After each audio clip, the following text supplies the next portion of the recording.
Welcome to SI Now. I'm Robin Lundberg here with Amy Campbell. And Amy, if the Heat had beaten the Sixers, in the game Meek Mill rang the Liberty Bell fresh out of jail prior to tip-off, with dreams and nightmares playing in the background, it would have been the greatest upset in sports history. Yeah, Philly pretty much had to win that game or it just would have been really sad. So I'm glad that they won. And it only took them 5 games to do it. They knock out the Heat. They'll move on to face the winner of the Celtics-Bucks. And Joel Embiid said after the game that they want to make the finals and they think they can do it. And this team looks capable of going far. So, Robin, do you think there are any teams in the East that can give the Sixers some trouble right now? Well, I think anytime LeBron James is in the same conference and he has a residency in the finals, there should be some level of concern. But what I like about the Sixers is I don't think they are concerned with LeBron. They're too young for that. They haven't been through him in the past, or he hasn't gone through them in the past, rather. They're also the most talented team in the East. When you go with Embiid and Simmons and Saric,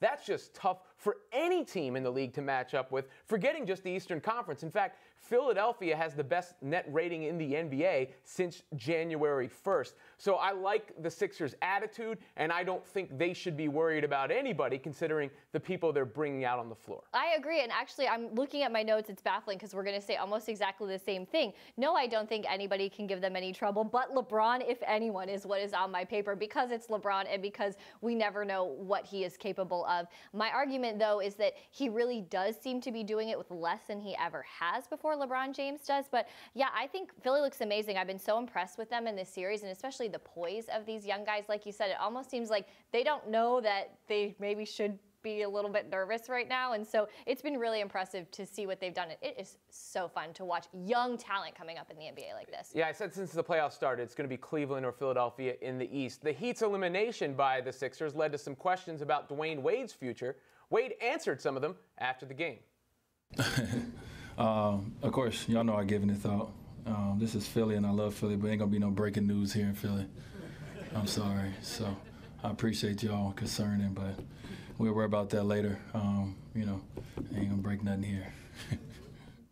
Would this series be a good way for Wade to go out? Oh, Robin, there is never a good way for Wade to go out. As a lifelong Miami fan, I want to watch Wade play forever, and I don't even want to think about this conversation. But I appreciate that he wasn't going to say it in Philadelphia, that when those inevitable words do come, that it will be in Wade County. And I think as a Wade fan, as a Heat fan, it couldn't be a more storybook year than it has this year. Just him starting in Chicago, coming home unexpectedly, seeing vintage Wade coming off the bench, and just how he's been able to take different roles and humble himself to still make an impact on this team when a future Hall of Famer, in that twilight of their career, you don't normally see them handle it in such a way as this. So I hope we continue to see more of him moving forward, and with him evolving the role, I think it's possible. Look, I'm not going to tell anybody when to hang it up, but it would be good timing. I mean, he leaves on a high note with a memorable performance in the series, actually a couple, and in a Heat uniform rather than some of the other ones he was wearing the last couple of years. Yeah, I will never be ready for that day, but I know it will happen eventually.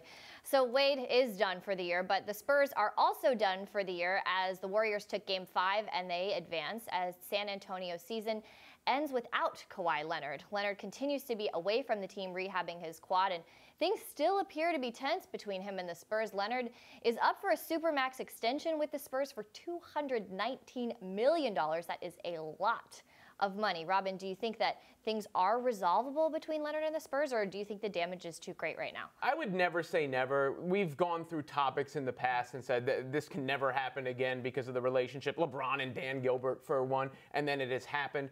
It depends on what is going on behind the scenes. Maybe Kawhi Leonard still does feel like he's legitimately injured. I would lean toward the Spurs likely looking to move him in the offseason, but I wouldn't say that the relationship is damaged beyond repair, especially when you have a guy with the talent level that Kawhi Leonard has and an organization as stable as San Antonio is. I completely agree. I think it doesn't look good considering that the Spurs are the organization that would not tolerate a me-first mentality. But if we can see LeBron and Dan Gilbert mend some fences, I think anything is possible, especially with Pop.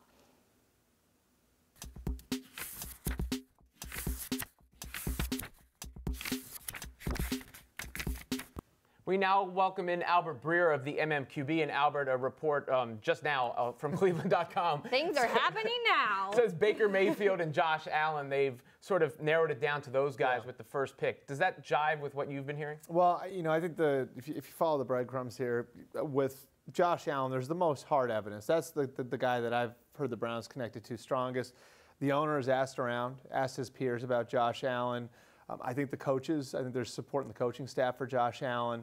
And so you add that to John Dorsey's history at quarterback, the big, strong-armed guy. He took one last year in Pat Mahomes. He had Aaron Rodgers and Brett Favre in Green Bay. And this sort of lines up. I also know Baker Mayfield has support in that building. I also know he's got advocates in that building and people that John Dorsey listens to. And so it's strange because you got the 6'4" prototype and then you've got the 6'1", guy you're gonna have to adjust your offense for. But if you've been listening over the last month to the way this has gone, this does make some sense. It's just a little surprising that the guy's that's universally seen as the safest pick, which is Sam Darnold, would be out of the mix. John Dorsey in a pretty good position. We were just talking about the Sixers. What do you think of the school of thought that Sashi Brown could be sort of the Sam Hinkie of the NFL, where they are there reaping the benefits of what he said? He lined it up. He lined it up. He's the reason why they had the cap space to go out and get Jarvis Landry, then sign him to an extension.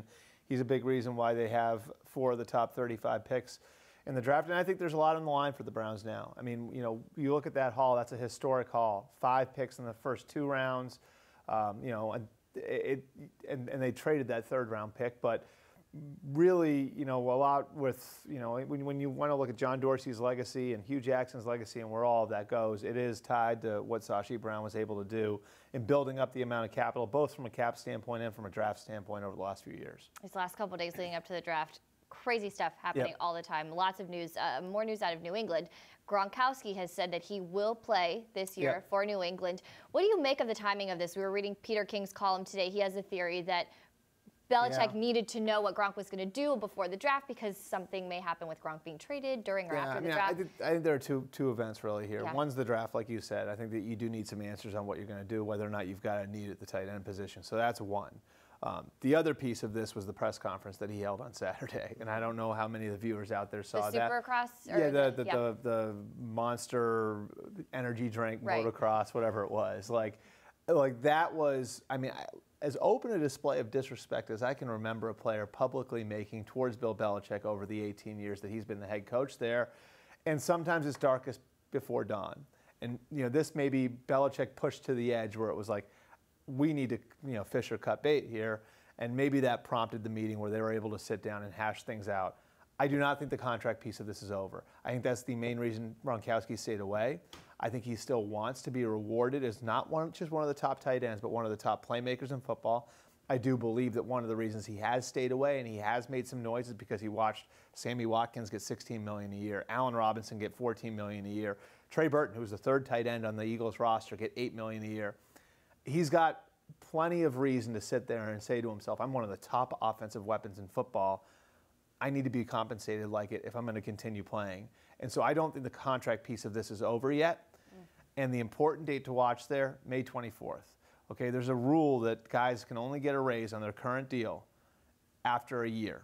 He renegotiated May 24th of 2017. So May 24th of 2018 now becomes the date to watch when they can actually go in and change his contract. That might be when he's getting his raise. And I wouldn't be totally stunned if something has already been worked out in that regard and it'll be announced then. Now, Albert, we've talked a lot about the quarterbacks in this draft, switching back to the topic of this week. Have we shortchanged some of the other players, Chubb and Barkley? Has there been too much focus on the quarterbacks considering never too much teams have a lot of needs? Never too much focus on it. Look, like what that position has become in the sport in general, forget the NFL, right? They're recruited into college differently. They're developed differently in college. They're drafted differently into the pros. They're paid differently when they get there. There's a reason for all of that. It's almost like the position has become separate from the rest of the sport. They're like golfers or tennis players, and they're developed that way. They're drafted that way. They're paid that way. And so there's a reason why there's so much focus on the quarterbacks. I think that there's some disagreement in scouting circles how good this class is. Like, you'll talk to some people, they don't think it's as good as last year's class. I talked to an offensive coordinator the other night who told me he thinks all 4 of these guys would be ranked ahead of Trubisky and Watson and Mahomes if they were all in the same class. So there's some differing opinions. Each of these guys has a significant flaw that they have to get around. But it's not about the quality of the class. It's about the importance of the position. So you've got good players, Quentin Nelson, Bradley Chubb, Saquon Barkley. There's a good dozen players who could be cornerstones for 10 years to come in the NFL in this year's draft that aren't quarterbacks. The importance of the position is going to make it so every year this time of year, unless you've got a class like the E.J. Manuel class in 2013, every year it's going to be like this. It's always about that need for that position. Albert, thanks so much, as always, for the insight. Well, we know Saquon Barkley will almost certainly be the highest picked non-QB in this draft. And the last running back to go in the top 2 picks is Reggie Bush in 2006 out of USC. Now, Barkley likely won't last past that second pick, and he's hoping to change the narrative for Penn State running backs drafted in the top 5.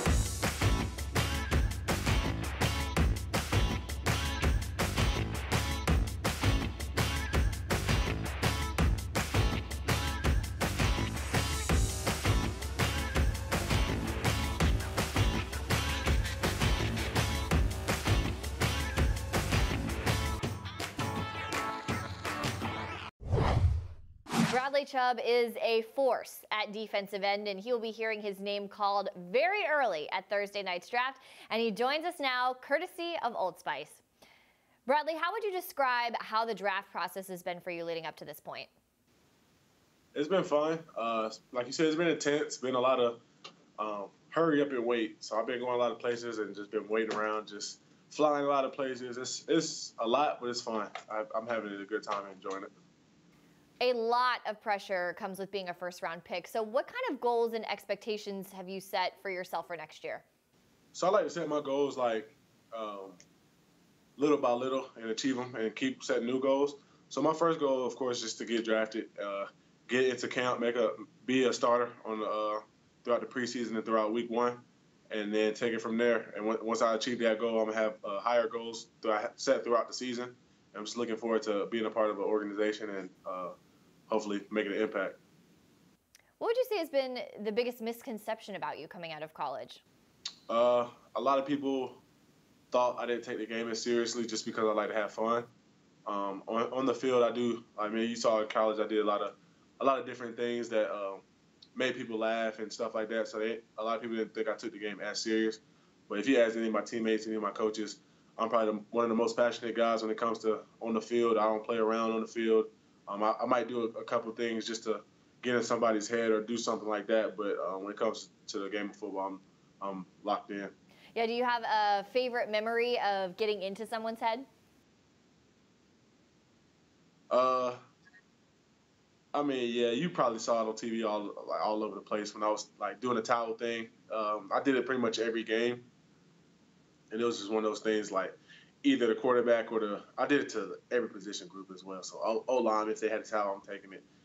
Receivers, running backs, all that. So either they took it as a joke and like laughed it off, or they took it not personal, but took offense to it and like, hey, stop doing that, blah blah blah. So it just went either way. But that was probably one of the biggest things that I did to get in people's head.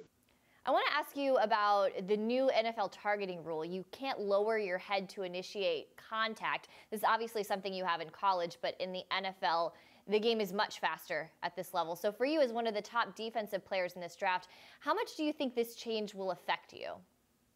I'm not quite sure yet, just because, I mean, I feel like on tackles I never really dropped my head or anything. So just making sure that we're all educated and making sure that you practice and do a lot of reps of keeping your head up. I mean, sometimes you might just drop it and not even know it. So just making sure you do a lot of reps in practice or even on your own, or just making sure that you keep your head up. I feel like it's going to be a lot safer for the game. I just hope that people don't take the intensity out of the game just because of different rules. Is there a quarterback you're most looking forward to sacking next season? I just want my first one, and then after that, we could take it from there. I just want to get my first one, so wherever I get drafted, whoever we play week 1, that's which one I'm looking forward to the most. So you're joining us for Old Spice, so I want to know, what scent will you be wearing at the draft? I'm going to be wearing the Captain scent, so it's a scent that I'm just trying to stay fresh with. I got my mom on my arms. I'm going to be shaking Mr. Goodell's hand, so I'm going to make sure that I stay fresh with the Captain scent.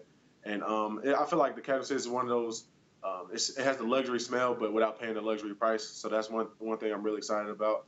And just looking forward to being out there and supporting it. All right, before we get you out of here, we're going to play a quick game of sack or fiction. So if it's a sack, that means it's a fact. All right, so sack or fiction, you will score a defensive touchdown this season. Sack. I'm going to get one. I don't know how it's going to happen, but I'm going to get one. You will sack a future NFL Hall of Famer. Sack or fiction? Sack. I like that. I like my odds of that.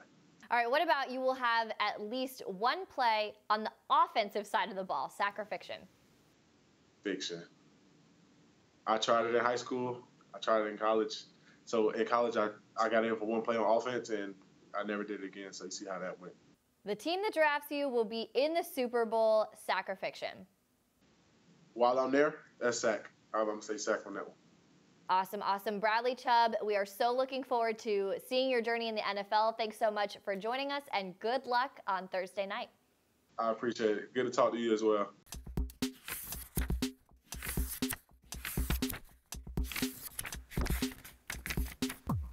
The Commission on College Basketball, headed by former Secretary of State Condoleezza Rice, released its report after it was formed by the NCAA 7 months ago, following a federal corruption investigation into college basketball. Some of the major suggestions included, number one, the NBA eliminating its one-and-done rule. I find it funny, Amy, that the number one takeaway from this report is a rule for the NBA rather than anything to do with college. Right, well, and the report also said that if the NBA disagrees and refuses to do that, they'll reconvene to come up with another solution. But we've already heard Adam Silver say that he wants to rework that as well. So I think this is a positive step in that direction. The latest, the NBA, I think, is talking about 2020 as a goal for that happening. Of course, these things generally don't happen overnight, but I've always been against that rule. You know, I understand they were trying to maybe bolster the college game or bring guys into the league more mature. It's unfair to keep you out of the league, in my opinion, or keep you from working professionally. And we've seen plenty of guys have success. Right. There's so many examples of how this works. We just saw Ben Simmons. You know, did he really need to be at LSU for a year? No, it was, and it didn't make the LSU game or a team experience better to have him there either, in my opinion. Another one of their suggestions was banning cheating coaches for life. I mean, to me, punishing the coaches is better than punishing the players. However, it's very difficult because if everyone's doing it, are you punishing everyone? You know, how do you get the definitive proof to make sure? Because that is a huge thing to ban someone for life. And it's just more of the same to me to say something like that. It sounds strong, it sounds punitive, but it's very murky. Yeah, I think that's really sticky because there are so many violations and all of these little fine lines. And even just from covering football recruiting for so many years, coaches commit violations all the time. And a lot of the time they actually don't know that that was a violation. There's whole departments of people that are supposed to help the school comply. Obviously, you want this rule to punish coaches that take advantage of the system and take advantage of kids. So I think what I would propose as an amendment to that would be a second offense, perhaps, could be a lifetime ban, because I do think you need to scare these coaches into being complicit because they take advantage of the lax rules. You get a slap on the wrist, you get suspended for 5 games. They don't take it seriously. So maybe the first offense is a smaller suspension, and then you ban someone for life. Well, they're the ones who lay the groundwork, too, right? Because everybody's looking at them as the authority figures, and if they're doing it, then that can lead to other activity beneath the surface. But what rule is it? You know, what qualifies as cheating, right? I mean, you can eat and go swimming, and I don't think most people would get mad about breaking that rule, and then there are other rules that are far more serious. So it is a slippery slope, to use a cliche. Right, and I think for the coaches that would take advantage of it, it would be helpful, but then there are going to be the ones that make that mistake, and they're also going to suffer for the actual guys who are trying to do things the right way and make those mistakes. So I think that is very sticky. Another topic they outlined was that players should maintain eligibility if undrafted. to me, this is probably the best one that they put in there, because there's no reason, if somebody wants to test the waters for the NBA draft to see where they're viewed professionally, that they shouldn't then be able to go back to college if it doesn't pan out. If we are for the players, to me, this is a no-brainer. I've been wanting to see something like this for years. I hate it when guys get bad advice and they come out too early and things don't go well for them and they ruin their career because they can't go back and finish their education and they didn't get drafted into a good situation or get drafted at all because of whatever advice they got. And of course, with the NBA draft, there's a lot less picks than there is in the NFL, so the chances of going are a lot smaller. I think that it would be, there's no downside to this at all that I can possibly think of. Just, I wrote in giant letters on my notes, YES. This connects with the one and done idea as well, because it kind of gives guys a little bit more of that freedom to test the waters, get evaluated, and then they can get that evaluation and work on those things in college when they come back. So I think it's a win for everyone. Yeah, the tone of the way it is right now is wrong, right? It's almost as if you're looked down upon for wanting to have a fruitful career and see where your value is, and that shouldn't be the case. And, you know, the whole purpose of college and what they're spinning the NCAA is a way for players and people to grow. So you're not going to give them that opportunity if it's not there at the pro level. That's not cool. Especially when we underline the student word of the student athlete, then wouldn't it be great to give them a chance to come back to school and continue to be a student? Yeah, they learned where they were at, and they decided that school was the best place to be at that time. One final takeaway was that they will allow players, or they recommend allowing players to have access to certified agents at a certain time in high school and college. I also really like this idea. I think just thinking about the AAU circuit and from covering that a little bit, it is sketch out there. There are sketchy people. There are third uncles and cousins coming out of the woodwork to be handlers and agents for these kids. And again, the rights should be in the hands of the player. There should be people around them that have their best interests in mind. And I think, you know, you never know who has someone's best interest in mind. But when you take away the opportunity for a kid to make their own decision, for a kid to be put in the best situation to succeed, I have a hard time with that, especially because these quote-unquote agents are not actually agents. And so I think giving some sort of certification and opening that door would be very helpful. You want to give it some legitimacy. Yes, that's the word I'm most searching important for. thing. Yeah. All right, from the college game to the pro game, like a lot of these players are trying to do, there are 4 NBA playoff games tonight. Which are you most excited to watch? Oh, I'm very excited to see OKC and Utah. I think Utah is going to close out the series tonight. They're up 3-1, and for me, this is the time that the MVP, better MVP, so Westbrook needs to step it up tonight. But the Jazz have been so fun to watch, and I'm really excited to see what they're going to do. They've been a little bit of a surprise to me this year. I'm with you there, but I have to go with the Cavs and the Pacers simply because the series is tied at 2 games apiece. And because you have to pick LeBron every time. Well, of course. We get a comment from Gregory Sutton who says, don't let this distract you from the fact the Eagles won the Super Bowl, and I had extra ketchup on my cheesesteak last night. Hashtag it's a fact. We talked about Meek Mill to open the show. Ketchup on we'll be back cheesesteak? same time, same place tomorrow. Follow at SI Now Live on Twitter for the latest videos and updates. Can't get with that. That was awesome.